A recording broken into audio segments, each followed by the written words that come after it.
Hi, ఇప్పుడు మనం సింపుల్గా 8 టేబుల్ నేర్చుకుందాం. 8 టేబుల్ చదవకుండా 8 టేబుల్ గుర్తు పెట్టుకోకుండా అలాంటి అవసరమే లేకుండా 8 టేబుల్ నేర్చుకుందాం.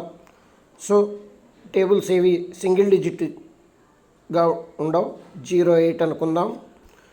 సో 8 టేబుల్ 0తో స్టార్ట్ అవుతుంది.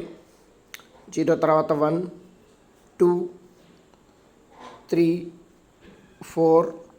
4 రిపీట్ అవుతుంది. 4 రిపీట్ అవుతుంది.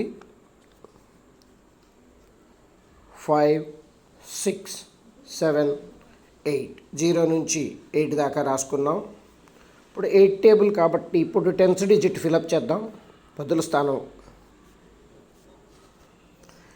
8 టేబుల్ కాబట్టి 8తో స్టార్ట్ అవుతుంది. 8కి ముందు ఈవెన్ నెంబర్ సరి సంఖ్య 6, 6కి ముందు ఈవెన్ నెంబర్ 4, దానికి ముందు ఈవెన్ నెంబర్ 2, దానికి ముందు ఈవెన్ నెంబర్ 0. చూడండి 8 5 దాకా ఆన్సర్స్ వచ్చేసినాయి. కింద బాక్స్లో కూడా పై నెంబర్సే రిపీట్ అవుతాయి. 8కి 8, 6కి 6, 4కి 4, 2కి 2, 0కి 0. 8 టేబుల్ రెడీ అయిపోయింది, చూసుకోండి.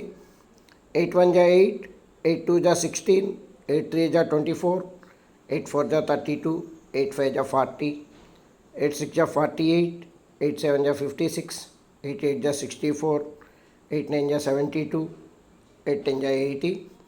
ఇది చూసి 8 టేబుల్ డ్రా చేసుకోవచ్చు వర్టికల్గా. చాలా ఈజీ, గుర్తుపెట్టుకునే అవసరం ఉండదు. Simple technique. ఈ లాజిక్ ద్వారా 8 టేబుల్ అద్భుతంగా నేర్చుకోవచ్చు. Thank you. Subscribe my channel, like it and share it.